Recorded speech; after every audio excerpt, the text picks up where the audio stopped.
नमस्कार दोस्तों, मैं रवि शर्मा मेरे अपने YouTube channel history with Ravi Sharma में आपका स्वागत करता हूं।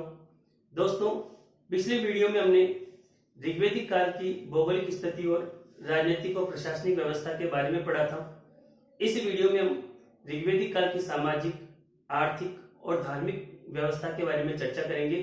तो आइए आज का वीडियो हम स्टार्ट करते हैं। और हमारा जो पहला टॉपिक है ऋग्वैदिक काल का, जिसका नाम है ऋग्वेदकालीन सामाजिक व्यवस्था। सामाजिक व्यवस्था। दोस्तों, जब हम इस टॉपिक पर बात कर रहे हैं तो इस टॉपिक में कुछ महत्वपूर्ण चीजें ध्यान रखनी है कि इस टॉपिक को हमें पढ़ना कैसे है। ठीक है, तो इसमें जैसे सबसे पहले हम पढ़ते हैं कि जो ऋग्वैदिक कालीन समाज था उस समाज का स्वरूप कैसा था। ठीक है, फिर इसके अंदर उस समाज में जो वर्ण व्यवस्था थी उस वर्ण व्यवस्था के बारे में अपने को पढ़ना है। ठीक है, फिर पढ़ेंगे हम विवाह के बारे में और सबसे अंत में पढ़ेंगे हम महिलाओं की स्थिति, महिलाओं की स्थिति के बारे में। ठीक है, तो चलिए शुरू करते हैं। बहुत ही छोटा सा टॉपिक है, ज्यादा बड़ा नहीं है। जब हम बात करते हैं ऋग्वैदिक कालीन समाज के स्वरूप की, तो स्वरूप केवल दो प्रकार का होता है। या तो स्वरूप पितृसत्तात्मक हो सकता है या स्वरूप मातृसत्तात्मक हो सकता है। जब हमने इससे पहले एक टॉपिक पढ़ा था हड़प्पा सभ्यता, तो हमने देखा था कि जो हड़प्पा सभ्यता का स्वरूप था वो पितृसत्तात्मक न होकर मातृसत्तात्मक था। जबकि जब हम ऋग्वैदिक समाज की बात करते हैं, पूरे वैदिक समाज की बात करते हैं, तो पूरे की पूरे वैदिक समाज या ऋग्वैदिक समाज का जो स्वरूप था वो पितृसत्तात्मक था। कैसा था? पितृसत्तात्मक। ठीक है, अब बात करते देखो वर्ण व्यवस्था के बारे में। तो ध्यान रखना, पहली बार वर्ण व्यवस्था की जो नींव रखी गई थी वो इसी ऋग्वैदिक काल में रखी गई है। ऋग्वैदिक काल जब हम पढ़ते हैं तो ऋग्वेद में जो 10वां मंडल है, 10वां मंडल, इस 10वें मंडल के अंदर एक सूक्त आता है जिसका नाम है पुरुष सूक्त। क्या नाम है? पुरुष सूक्त। इस पुरुष सूक्त में सबसे पहली बार, या हम ये बोल सकते हैं कि सर्वप्रथम वर्ण व्यवस्था की बात कही गई है। सर्वप्रथम वर्ण व्यवस्था की बात कही गई। और इस पुरुष सूक्त में ऐसा कहा गया है कि जो विराट पुरुष था, इस विराट पुरुष के मुख से ब्राह्मण, विराट पुरुष की भुजा से क्षत्रिय की उत्पत्ति हुई, जबकि विराट पुरुष के जो जंघा है उस जंघा से वैश्य की उत्पत्ति हुई, और जिस विराट पुरुष के पैर हैं इन पैरों से शूद्र की उत्पत्ति हुई। देखो दोस्तों, यहां पे अपने को दो चीजें ध्यान रखनी है कि जब हम बात करते हैं भगवत गीता में वर्ण व्यवस्था का उल्लेख, तो उल्लेख भगवत गीता में भी मिलता है और ऋग्वेद में भी मिलता है। लेकिन जो भगवत गीता है वहां पे जो वर्ण व्यवस्था की उत्पत्ति विराट पुरुष से न मानकर श्री कृष्ण से मानी गई है, जबकि ऋग्वैदिक काल में वर्ण व्यवस्था की उत्पत्ति विराट पुरुष से मानी गई है। और दूसरी चीज क्या ध्यान रखनी है कि जो भगवत गीता में जो वर्ण व्यवस्था का उल्लेख आता है, तो वहां पे जो वैश्य की उत्पत्ति वो जंघा से न होकर पेट या उदर से मानी गई है। ठीक है दोस्तों, अपने को इतना सा ध्यान रखना। देखो, इस ऋग्वैदिक काल की वर्ण व्यवस्था या पुरुष सूक्त में एक दो चीजों का और वर्णन मिलता है कि इसी विराट पुरुष के जो मन है, इस मन से उत्पत्ति हुई थी चंद्रमा की, और इस विराट पुरुष के जो नेत्र हैं इन नेत्रों से उत्पत्ति हुई है सूर्य की। ठीक है, तो ये चीजें अपने को किसी गाइड में नहीं मिलती देखने को। ये केवल एक यूनिक चीज है जो कहीं कहीं पे अपने को देखने को मिलती है। ठीक है, देखो अपने को एक चीज और ध्यान रखना है कि ये जो वर्ण व्यवस्था का आधार था ऋग्वेदिक काल में, ये आधार क्या था? कर्म। क्या था? कर्म, न कि जन्म। अर्थात एक ही परिवार के अलग अलग व्यक्ति अलग अलग वर्ण के हो सकते थे। कहां पे? ऋग्वेदिक काल में। जबकि उत्तर वैदिक काल जब हम पढ़ेंगे तो वहां पे ये वर्ण व्यवस्था का आधार कर्म न होकर जन्म हो जाएगा। देखो, इसका उल्लेख करने के लिए हमें ऋग्वेद के अंदर एक नवा मंडल आता है। नवा मंडल का एक मंत्र है, उस मंत्र का अर्थ है मैं कवि हूं, मैं कवि हूं, मेरे पिता वैद्य हैं, जबकि मेरी माता अन्न पीसने वाली है। अन्न पीसने वाली है। अर्थात कि एक ही परिवार के अलग अलग व्यक्ति और तीनों का ही वर्ण अलग अलग हो गया, है ना। तो अपने को ये चीज ध्यान रखनी कि ऋग्वेदिक काल में एक ही परिवार के अलग अलग व्यक्तियों का अलग अलग वर्ण हो सकता था। ठीक है, ये ऋग्वेदिक काल की वर्ण व्यवस्था हो गई। अब अपन बात करते हैं ऋग्वेदिक काल के तीसरे महत्वपूर्ण बिंदु के बारे में समाज के अंदर, जिसका नाम है विवाह। ठीक है, तो विवाह की अपन बात करते हैं। देखो, अब बात करते हैं अपन ऋग्वेदिक काल में विवाह। तो देखो, ऋग्वेदिक काल में विवाह के केवल 2 प्रकार थे। कितने प्रकार थे? 2 प्रकार। एक था अनुलोम विवाह और दूसरा था प्रतिलोम विवाह। प्रतिलोम विवाह। देखो, जो अनुलोम विवाह था उसमें लड़का उच्च वर्ण का होता था, जबकि जो लड़की होती थी वो निम्न वर्ण की पाई जाती थी। अर्थात कि मतलब ऐसा विवाह जिसमें लड़का उच्च वर्ण का हो जबकि लड़की निम्न वर्ण की हो, वो विवाह कौन सा कहलाता था? अनुलोम विवाह। अर्थात यदि ब्राह्मण कुल का लड़का और क्षत्रिय, वैश्य या शूद्र कुल की लड़की के बीच में जो विवाह होता है वो विवाह क्या कहलाता है? अनुलोम विवाह। जबकि प्रतिलोम विवाह में बिल्कुल इसका विपरीत हो जाता है। यहाँ पे जो लड़का होता है वो निम्न कुल का होता है, जबकि जो लड़की होती है वो उच्च कुल की या उच्च वर्ण की देखने को मिलती है। ठीक है, अब बात करते हैं महिलाओं की स्थिति। तो ध्यान रखना, भारत के इतिहास में महिलाओं की सर्वाधिक से या सबसे अच्छी स्थिति ऋग्वेदिक काल में मानी जाती है। यानी अपन ये बोल सकते हैं कि ऋग्वेदिक काल में महिलाओं की स्थिति सबसे बेहतर थी या सबसे अच्छी थी। सबसे अच्छी कैसे?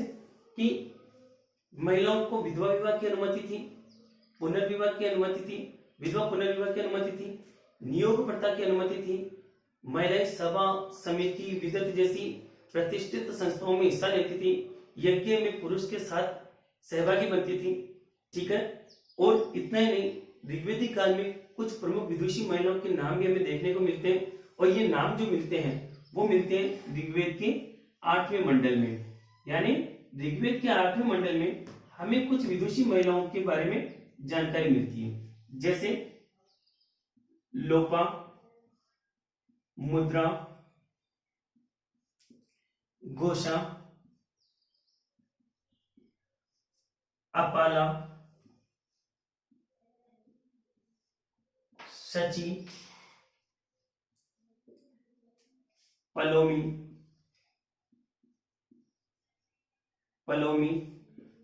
के अलावा इंद्राणी, निवावरी और भी कुछ महिलाएं हैं जिनका उल्लेख हमें ऋग्वेद के इस 8वें मंडल में देखने को मिलता है। लेकिन ध्यान रखना, गार्गी और मैत्री का उल्लेख ऋग्वेदिक काल में देखने को नहीं मिलता है। इसका उल्लेख हमें उत्तर वैदिक काल में देखने को मिलता है। ठीक है ना। अब देखो, बात करते हैं महिलाओं की स्थिति हो गई। अब इसके बाद में देखो, यहां पे 2 चीजें ध्यान रखना है। एक प्रश्न आता है अमाजु से कि ऋग्वेदिक काल में अमाजु क्या था और ऋग्वेदिक काल में वह तो क्या होता था। तो जो अमाजु होता था वो अमाजु क्या होती थी कि जो ऐसी कन्याएं जो आजीवन अविवाहित रहती थी, आजीवन अविवाहित रहने वाली कन्याएं क्या कहलाती थी, वो कहलाती थी अमाजु। और जो वहतु होता था, वहतु क्या थी कि शादी के समय कन्या को जो उपहार दिए जाते हैं, कन्या को दिया जाने वाला उपहार, कन्या को दिया जाने वाला उपहार, ये क्या कहलाता था, वहतु कहलाता था। ठीक है, अमाजु और वहतु। ध्यान रखना दोस्तों, इसके अलावा कई बार ऋग्वेदिक काल में महिलाओं के वस्त्रों के बारे में भी अपने को चर्चा देखने को मिलती है। और चर्चा की जब बात करते हैं तो ऋग्वेदिक काल में महिलाओं या पुरुष जो होते थे वो 3 प्रकार के वस्त्र पहनते थे। कितने प्रकार के वस्त्र थे? 3 प्रकार के वस्त्र देखने को मिलते हैं। ठीक है ना? तो ये वस्त्र कौन से थे? देखो, एक तो था नीवी, या इसे हम अधो वस्त्र भी कहते हैं, अधो वस्त्र। ये जो वस्त्र होता था हमेशा कमर के नीचे पहना जाता था। कमर के नीचे जो वस्त्र पहना जाता था वो क्या कहलाता था? नीवी या अधो वस्त्र। दूसरा होता था वास। ये जो पहना जाता था ये कमर के ऊपर की तरफ पहना जाता था। ठीक है। और एक होता था अधिवास। अधिवास ये सिर पर ढकने का होता था, सिर पर ढकने वाला वस्त्र, जैसे चुनरी, साफा, कुछ भी हो सकता था, है ना? ठीक है। अब बात करते, देखो ये हुई ऋग्वेद काल की सामाजिक व्यवस्था। अब हम बात करेंगे ऋग्वेद कालीन अर्थव्यवस्था के बारे में। ठीक है।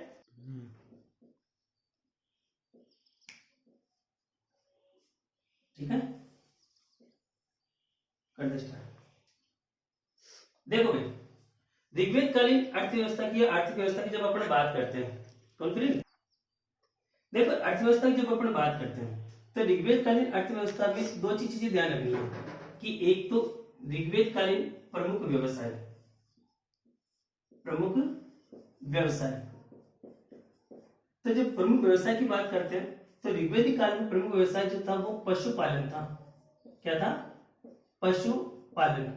प्रमुख व्यवसाय पशुपालन था, लेकिन साथ साथ कृषि भी होती थी, कृषि भी की जाती थी, लेकिन कृषि यहाँ का प्रमुख व्यवसाय नहीं था। प्रमुख व्यवसाय क्या था?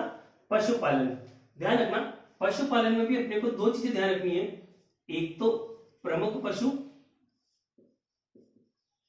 और दूसरा था उपयोगी पशु। उपयोगी पशु। जब हम प्रमुख पशु की बात करते हैं तो प्रमुख पशु ऋग्वेदिक काल में गाय माना जाता था। यानी गाय की महत्वता इतनी थी कि जो बड़ी बड़ी लड़ाइयां लड़ी जाती थी वो गाय के लिए लड़ी जाती थी। ठीक है। देखो, जब अपने बात की, उपयोगी पशु जो था वो गाय था। ठीक है ना? इस गाय के लिए एक शब्द काम में लिया जाता है, और ये प्रश्न आपके एग्जाम में बन चुका है कि ऋग्वेदिक काल में अष्टकर्णी शब्द किसके लिए प्रयुक्त किया जाता था। तो ये जो अष्टकर्णी शब्द था ये भी किसके लिए प्रयुक्त किया जाता था? तो ये भी अष्टकर्णी, है ना? आपके एग्जाम में प्रश्न आ चुका है कि अष्टकर्णी जो शब्द था वो किसके लिए प्रयुक्त किया गया? तो ये भी गाय के लिए किया गया था। ठीक है ना? ऋग्वेदिक काल में ज्यादातर जो लड़ाई होती थी वो गाय के लिए की जाती थी, या ये बोल सकते हैं कि गाय जो थी वो ऋग्वेदिक काल में संपन्नता का प्रतीक मानी जाती थी। जिस घर में जितनी ज्यादा गायें होती थी या जिस राजा के पास जितनी ज्यादा गायें होती थी उस राजा की संपन्नता उतनी अधिक देखने को मिलती थी। ठीक है। लेकिन जब बात करते हैं उपयोगी पशु के बारे में, तो उपयोगी पशु ऋग्वेदिक काल में कौन सा था? तो वो था घोड़ा। ठीक है। अब बात करते, देखो ऋग्वेदिक काल की प्रमुख फसल, प्रमुख फसल। तो ऋग्वेदिक काल में जो प्रमुख फसल थी वो यव थी, है ना? यव को, जिसे हम आज के समय में जौ बोलते हैं। ठीक है। प्रमुख फसल यव थी। ध्यान रखना, ऋग्वेदिक काल में लोग तांबे से परिचित थे, कांसे से भी परिचित थे, परंतु ऋग्वेदिक काल के लोग लोहे से परिचित नहीं थे। यानी ये लोग लोहे से अपरिचित थे। ठीक है, अब देखो बात करते हैं व्यापार का माध्यम या व्यापार का माध्यम। तो व्यापार के माध्यम की जब अपन बात करें तो यहाँ पे इस समय मुद्रा का इतना प्रचलन नहीं हुआ था, और जो व्यापार होता था वो वस्तु विनिमय के माध्यम से होता था। वस्तु विनिमय के माध्यम से व्यापार किया जाता था। ठीक है, अब हम बात करते हैं ऋग्वेद काल की धार्मिक व्यवस्था के बारे में। देखो, धार्मिक व्यवस्था की जब अपन बात करते हैं तो इस ऋग्वेद कालीन धार्मिक व्यवस्था में देखो एक अवधारणा चलती थी, और वो अवधारणा क्या थी? तो ऋग्वेद कालीन धार्मिक व्यवस्था में जो प्रमुख अवधारणा थी वो थी एकेटेश्वरवाद की। कौन सी थी? एकेटेश्वरवाद। अब ये एकेटेश्वरवाद क्या था? तो सबसे इसके बारे में चर्चा बाद में करेंगे। पहले ध्यान रखना, ये एकेटेश्वरवाद की अवधारणा देने वाला व्यक्ति कौन था? तो ये था मैक्स मुलर। ये मैक्स मुलर वही व्यक्ति है जिसने आर्यों का मूल निवास मध्य एशिया बताया था। देखो, अब इस चीज को समझो। एकेटेश्वरवाद होता क्या है कि किसी समय विशेष में किसी एक देवता पर समस्त गुणों का आरोपण कर देना और बाकी देवताओं को उस देवता के सामने गौण बना देना, यह क्या कहलाता था? एकेटेश्वरवाद। जैसे नवरात्रि में हम माता रानी के अंदर सारे गुणों का आरोपण कर देते हैं, लेकिन गणेश चतुर्थी के दिन हम गणेश जी के अंदर सारे गुणों का आरोपण कर देते हैं। तो वो चीज होती है कि किसी समय विशेष में किसी विशेष देवता के अंदर ही सारे गुणों का आरोपण करके बाकी सभी देवताओं को गौण बना देना, यह क्या कहलाता था? एकेटेश्वरवाद। ठीक है, अब देखो बात करते हैं ऋग्वेदिक काल में देवताओं की श्रेणियां। देवताओं की श्रेणियां। तो ऋग्वेदिक काल में, हालांकि आपसे प्रश्न पूछा नहीं जाता, फिर भी ध्यान रखना, देवताओं की 3 श्रेणियां थी। पहली थी आकाश के देवता, आकाश के देवता। दूसरे थे अंतरिक्ष के देवता, और तीसरे थे पृथ्वी के देवता। हालांकि इसमें से प्रश्न नहीं बनता है, फिर भी ध्यान रखना। अब देखो बात करते हैं प्रमुख देवता के बारे में। प्रमुख देवता,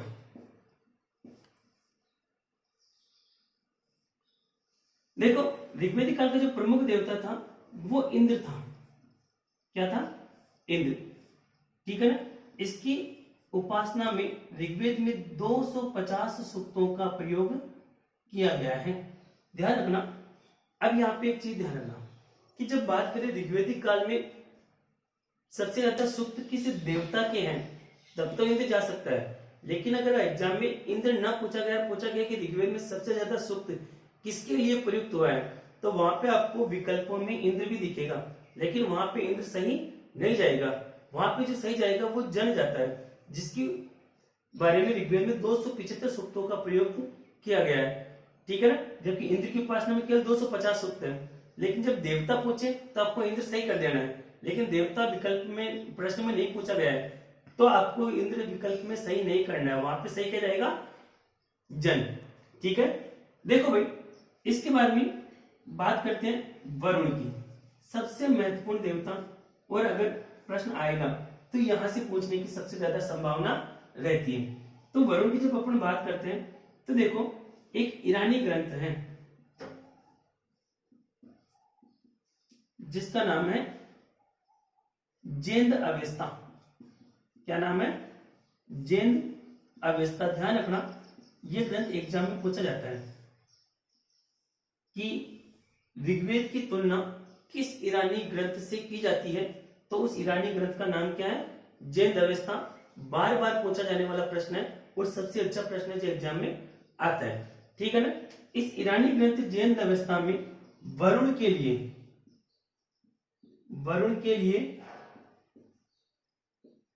एक शब्द प्रयुक्त हुआ है, और वो शब्द क्या है? आहुर माजदा। आहुर माजदा। आहुर माजदा शब्द किसके लिए प्रयुक्त हुआ है? वरुण के लिए। ठीक है ना।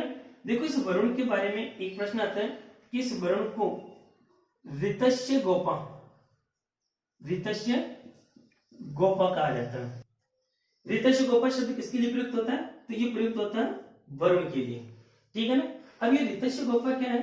देखो इस शब्द को पकड़ो, ये ऋत, ये शब्द एग्जाम में पूछा जाता है कि ऋत क्या होता है। तो जब हम ऋत की बात करते हैं तो ध्यान रखना, ऋत के अंदर से प्रश्न आता है, वो आता है कि जो सृष्टि की नैतिक व्यवस्था, सृष्टि की नैतिक व्यवस्था, ये सृष्टि की नैतिक व्यवस्था क्या कहलाती है? ऋत कहलाती है ना। ये अपन इसको ऐसे बोल सकते हैं कि सृष्टि की एक ऐसी नैतिक व्यवस्था जिसके द्वारा संसार की या इस सृष्टि की प्रत्येक वस्तु चलायमान है या अपनी गति से चलायमान है, वो क्या कहलाती है? ऋत कहलाती है। जैसे सूर्य अपनी गति से चलता है, चंद्रमा अपनी गति से चलता है, दिन रात होना, वर्षा को होना, ऋतु परिवर्तन होना, ये सब जो अपनी नैतिक गति से या अपनी स्वयं की गति से चलायमान होते हैं, किसी को कहने की जरूरत नहीं पड़ती, वो चीज क्या कहलाती है? ऋत। और इस ऋत का रक्षक किसको माना जाता है? वरुण को माना जाता है। देखो ऋग्वेदिक काल में एक और देवता का प्रश्न सबसे ज्यादा पूछा जाता है और वो पूछा जाता है सवित्र का। कौन सा है? सवित्र। ये देखो एक देवी है, इस देवी को ही जो गायत्री मंत्र है, ये गायत्री मंत्र समर्पित है, गायत्री मंत्र समर्पित है, ठीक है ना। किसको समर्पित है? सवित्र को, ठीक है। अब देखो भाई, वैसे इसमें देवता बहुत है लेकिन सारे एग्जाम में आते नहीं है। एक और देखो, एक और है जिसका नाम है आरण्यानी देवी। आरण्यानी देवी, देखो इसके नाम से पता पड़ रहा है कि अरण्य शब्द, अरण्य का मतलब होता है जंगल, है ना। जंगल की जो देवी होती है वो अरण्यानी देवी कहलाती है। एक और ध्यान रखना, देवता पूछा जाता है जिसका नाम है पर्जन्य। देखो ये पर्जन्य क्या था? ये वर्षा का देवता है, वर्षा का देवता या जल का देवता इसको माना जाता है, ठीक है दोस्तों। देवता और भी है लेकिन इनके प्रश्न एग्जाम में अपने इतने महत्वपूर्ण नहीं है। ये टॉपिक यहीं पे समाप्त होता है। अगले वीडियो में हम उत्तर वैदिक काल के बारे में चर्चा करेंगे। तब तक के लिए जय हिंद, जय भारत।